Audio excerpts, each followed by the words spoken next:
बोली बोली छठी मैया की राहुल शर्मा राहुल शर्मा राहुल शर्मा राहुल शर्मा हरपुर बाजार हरपुर बाजार हरपुर बाजार गौरा लेके चला छठ घाट दे भरू गौरा लेके चला छठ घाट दे भरू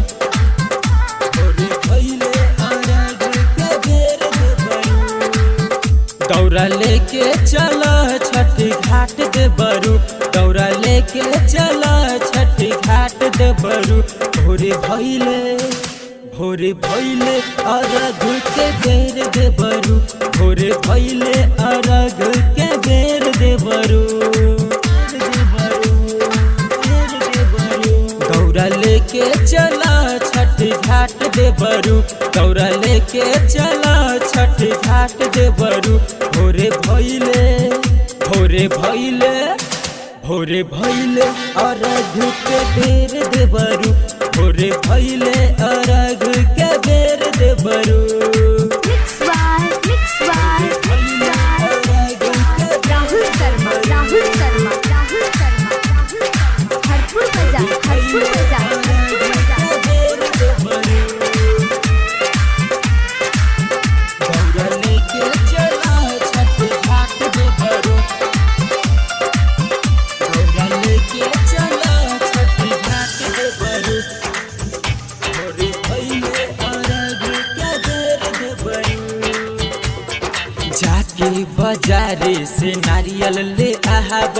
हाली हाली देवरू तू दौरा उठाब हाली हाली देवरू तू दौरा उठाब जाके बाजारे से नारियल ले आहब हाली हाली देवरू तू दौरा उठाब दौरा उठाब पहले बानी गेरुआ रंग पियर साड़ी पहले बानी गेरुआ रंग पियर साड़ी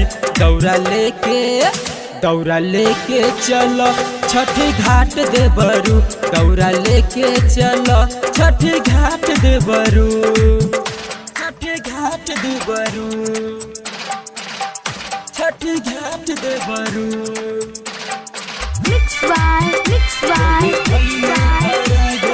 राहुल शर्मा राहुल शर्मा राहुल शर्मा हरपुर बाजार हरपुर बाजार हरपुर बाजार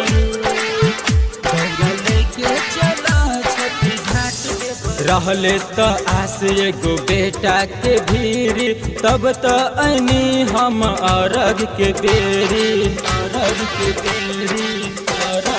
रहले तो आस एगो बेटा के भीरी तब तो ऐनी हम अरघ के बेरी अरघ के बेरी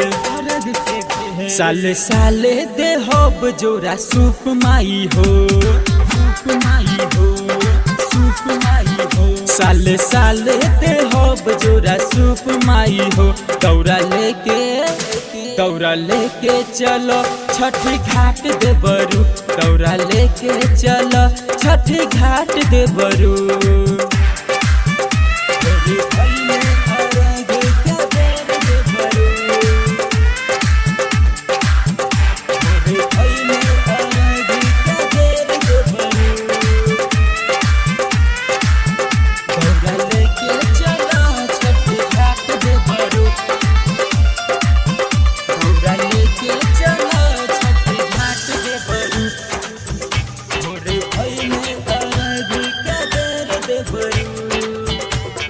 राइटर अरुण संग जाला परिवार हो अरुण परदेसी संग पूरा बिहार हो अरुण परदेसी संग पूरा बिहार हो राइटर अरुण संग जाला परिवार हो अरुण परदेसी संग पूरा बिहार हो पूरा बिहार हो माथे दौरा लेके जाए रवि राज दे बरू माथे दौरा लेके जाई रवि राज दे बरू दौरा लेके चलो छठ घाट दे बरू दौरा लेके चलो छठ घाट देवरू।